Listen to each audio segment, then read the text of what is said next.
I stood in the shadow of Harvard's crimson banners, watching my father raise his champagne glass to toast my sister's future, the one where she inherited everything. The $10 million Manhattan mansion, the Tesla, his entire fortune. But as the applause thundered around me, a stranger slipped an envelope into my trembling hands and whispered, "Now's the time to show them who you really are." In that moment, the invisible daughter they dismissed as a failure felt a spark ignite, one that would burn down every lie they'd built about me. My name is Callie Matthews, and at 32, I've spent most of my life as the punchline to my family's perfect story. Growing up in our Upper East Side townhouse, a 5-story brownstone with gleaming white marble floors that echoed like judgment with every step, I learned early that silence was my safest armor. Children like me, ones who might tarnish the family name, were meant to be seen but never heard. My father, Richard Matthews, clawed his way from nothing to tech mogul status, selling his first software company at 28 for a windfall that funded our gilded cage. His office walls were a shrine to intellect, diplomas from Stanford, patents stacked like trophies, awards gleaming under spotlights. To him, worth was measured in IQ points, test scores, and Ivy League seals. Anything less was failure. My mother, Diana, hailed from the Blackwell old money dynasty, Manhattan royalty with roots in steel and shipping. She curated our lives like a museum exhibit, galas at the Met, charity auctions at Sotheby's, dinner parties where alliances were forged over caviar. Thin as a willow branch, with pearls that never left her neck, she wielded disappointment like a scalpel. And then there was Amelia, my older sister by 4 years, the prodigy who read chapter books at 3 and solved algebra puzzles by 5.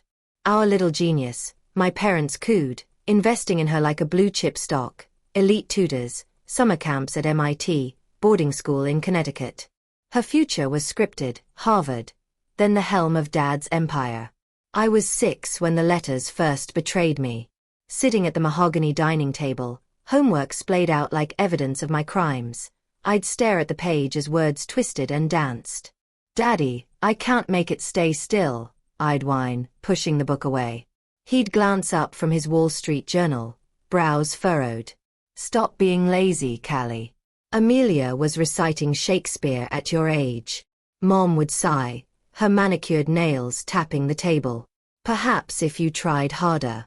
Amelia never has these issues." That became my childhood's chorus. Amelia never has these issues. It echoed in every failed quiz, every parent-teacher conference where they'd nod politely but dismiss suggestions of learning challenges as excuses.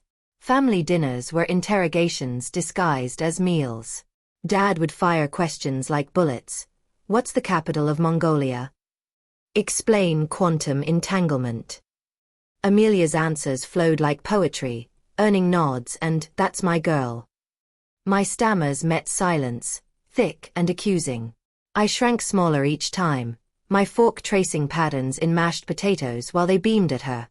The only warmth came from Maria, our housekeeper, a Puerto Rican woman with calloused hands and a heart big enough for 2 families. She'd find me curled in the laundry room after those dinners, tears soaking my shirt.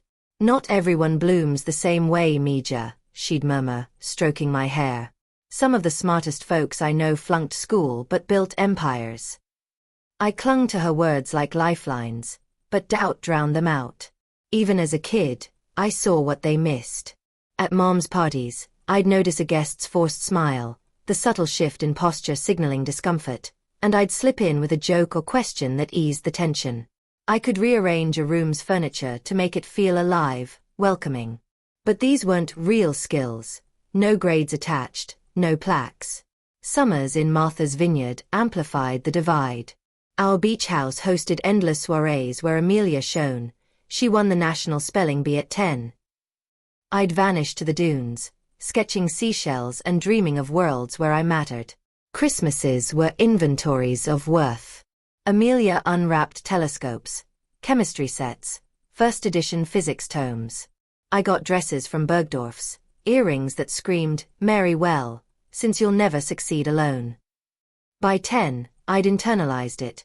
Amelia the heir, me the afterthought. Whispers stopped when I entered rooms. Glances exchanged like secret codes. I learned to apologize for existing. Elementary school was a battlefield. While classmates zipped through reading levels, I lagged, letters mocking me. Math. Numbers swam like fish in a storm. Report cards screamed inadequacy, CS and DS, with notes like, creative thinker, but needs focus. Dad scoffed. Effort, Callie. That's all it takes. In 4th grade, Mrs. Langley pulled my parents in. Callie might have dyslexia or something similar, she said gently. Testing could help, she's bright in non-traditional ways. Dad's laugh was sharp. We're not labeling her with excuses. Amelia excels without coddling. Mom nodded. She just needs discipline. No tests. No help. Just try harder. Middle school sharpened the contrasts. Amelia skipped grades, teachers gushing over her. Mine eyed me with pity. You're Amelia's sister? Ha. The gala at the Met when I was 13 was the nadir. Amid gowns and artifacts, Dad introduced us to investors. Amelia's Harvard-bound at 16. And Callie. Well, she tries. Laughter rippled like acid. That year, Amelia's Young Scientists Award turned our living room into her museum. My art, a portfolio piece that won a local contest, got a cursory, nice hobby from Mom, not a career from Dad. High school. Amelia valedictorian. AP everything.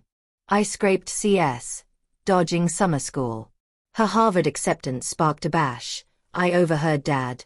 Finally, a worthy successor. Mom to her friends. If only Callie applied herself like Amelia. But at 17, I rebelled quietly. With saved allowance, I saw a psychologist. Severe dyslexia and dyscalculia, she diagnosed. But your visual spatial IQ is off the charts. Gifted in patterns, empathy, creativity. I wept, validation at last. But I hid it. Why shatter their narrative now?